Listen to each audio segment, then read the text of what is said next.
I think the big question is he throwing shade at Augustine?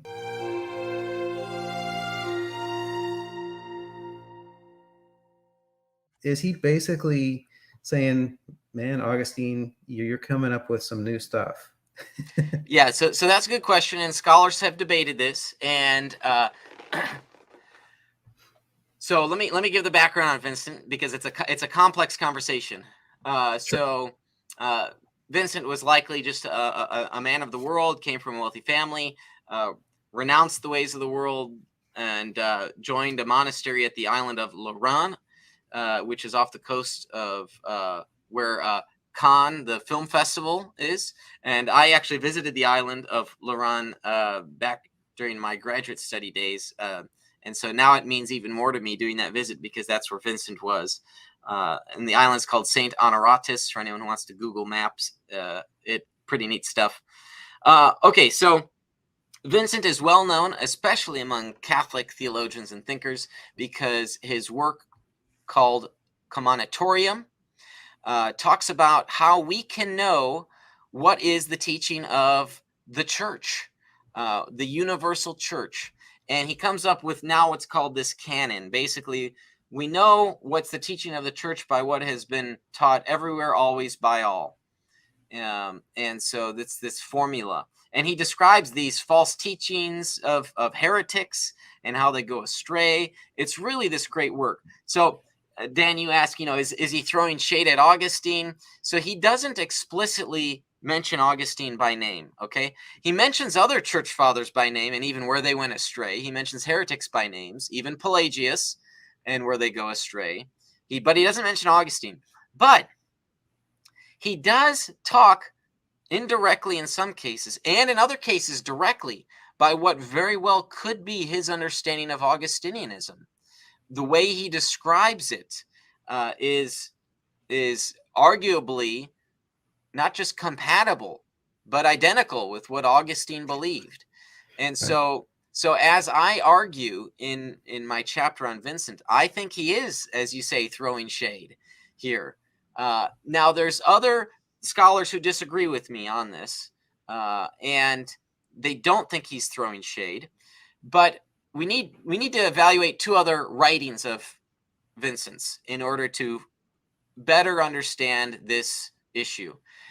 One of the works attributed to Vincent is called the Vincentian Objections, and it's a list of, if I recall correctly, 15 or so objections against predestinarianism. And the writing does not survive. What we know of the objections only survives through the writings of Prosper of Aquitaine. He's one of these disciples of Augustine. And so there's a question as to whether Prosper has accurately relayed what these objections are. So we have the list of objections, but we're not sure if these are Prosper's own interpretation or if they're explicit quotations. We don't know. And part of what complicates things is that we have evidence in looking at how Prosper treated John Cassian. We have a writing called Against the Conferencer written by Prosper, and we have the conferences.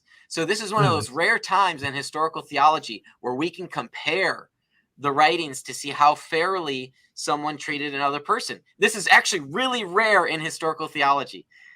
And so we can actually see that Prosper actually did a shoddy job at fairly charitably conveying Cassian's views. So that means Prosper is not a ultra reliable source here. So there's that question on the Vincentian objections. So I'll come back to those momentarily. The third writing it was lost to history. So in the Commonitorium, Vincent says that he plans to write on the incarnation in the Trinity someday. And that's the last we hear of it. Until 1938. So 1,500 years passes. And there are a discovery of two manuscripts of this work. Basically, it's a collection of Augustine's writings by Vincent. Okay, so this has led scholars to say Vincent is Augustinian because he's taking Augustine's writings and he's putting them together. It's called a florilegium, technical term. And what I argue in my chapter is that you need to analyze what Vincent has taken from Augustine. This is where it gets really exciting, especially for a nerd like me.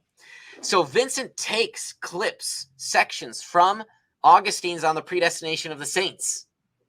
And we can see where Vincent has clipped, he doesn't take scissors or a knife, but, rewrites a phrase of Augustine's. And On the Predestination of the Saints, Augustine presents what we'll call a Christological argument, okay? So just in the sense that Jesus was predestined, so too we as individuals are predestined. This is an explicit style of argumentation in Augustine's On the Predestination of the Saints. Anyone who reads it will see that. What Vincent does is he cuts out the individual references. He uses the Christological comments and collects them, but he does not include the individual predestination sections that Augustine writes on. So I fight back against these scholars who say that Vincent is Augustinian on grace and free will, because Vincent has in his mind intentionally cut out that part of the argument. So the way I've interpreted the excerpts, or what's called the excerpta, is that they are Augustinian on the incarnation and Christology, but not on predestination, grace, or free will. So now, because I don't buy the scholars' arguments who say he's Augustinian on grace and free will, then that sort of affects how one interprets the Vincentian objections. So I do think that Vincent is throwing shade at Augustine. I understand and recognize the arguments that other scholars make, and I don't find them persuasive.